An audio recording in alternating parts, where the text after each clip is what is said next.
How dare you! You have stolen my dreams, my childhood, with your empty words. And yet, I'm one of the lucky ones. Everybody knows the war is over. Everybody knows the good guys lost. Everybody knows the fight was fixed. The poor stay poor, the rich get rich. That's how it goes. Everybody knows. Everybody knows that the Climate justice has become the movement that acknowledges that climate change may not impact everyone and everything at the same level, having different social, economic, and health impacts, among others. Father or their dog just died. Everybody talking to their pockets. Everybody wants a box of chocolates and a long stem roll. We, as developed nations, are the last to be affected by our own actions. This has led to the neglect and abuse of the power that we own and monopolize. As the #1 cause of global warming, we are the last in line to feel the consequences of it. But remember that we are still in that same line, and no matter how far down we are about to experience firsthand the changing of the climate. As rising waters threaten the lower lands and droughts are ruining entire harvests, maybe it's time that we start to monopolize the solution. Everybody knows. Let's start with the beginning. In the 18th century, the Industrial Revolution started, promising a bright future for the development of the economy in Europe.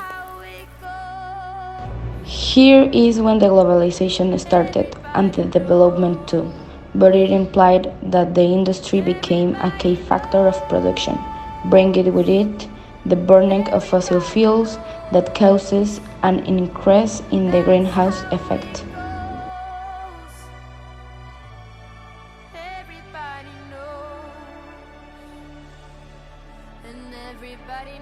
The United States was the world's largest CO2 emitter until 2006, when China surpassed the US emissions that same year.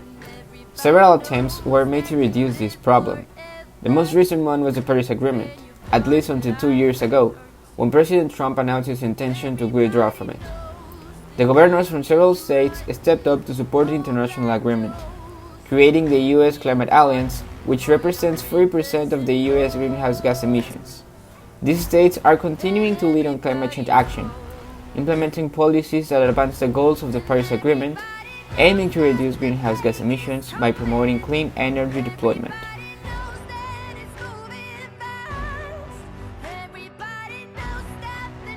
Russia is one of the most active participants in the international climate process, but they have problems like the Arctic, that has shown that currently its ice sheet is decreasing almost everywhere. The burning of fossil fuel and energy complex is the leading sector of the Russian economy, but the energy industry is the one that produces the most greenhouse gases. A proposal to decrease them is to make strategic dependent on the consumption partners and gradually introduce some renewable energy producers, at the same time as they do some investigating in scientific research to look into new technologies for ways to reduce emissions.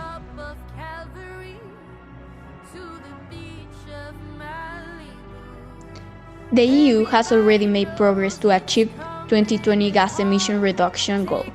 In consequence, the region has established an action plan to cut emissions at least by 55% by 2030. In their action plan, one of the biggest platforms is the European Green Deal. Its initiatives include the European Climate Law, the European Climate Pact, and 2030 Climate Target Plan. The next goal is the continuity of mediation in negotiation in the UN Climate Change Conference in Glasgow, also known as la COP26. Japan is already on its way to having a green economic system. Nevertheless, air pollution still causes about 60,000 premature deaths. They focus on developing some internal laws and regulations. The hard part is to provide proper pollution measures without harming the economic growth and short-term benefits. The best option to approach Japanese people is to create a collective consciousness by a cyber campaign. However, Japan has a huge challenge that makes activism even harder. Even though they have signed the Universal Declaration of Human Rights, discrimination is pretty common in the country.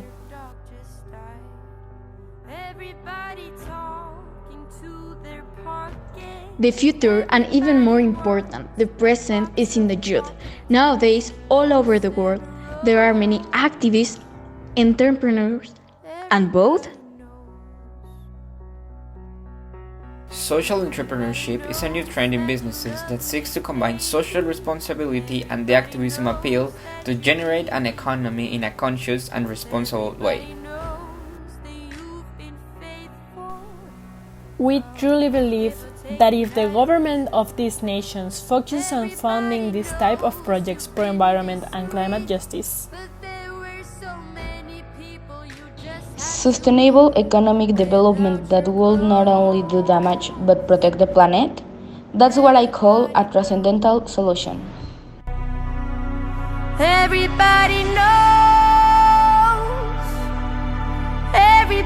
knows, that's how it goes. Everybody knows, everybody knows.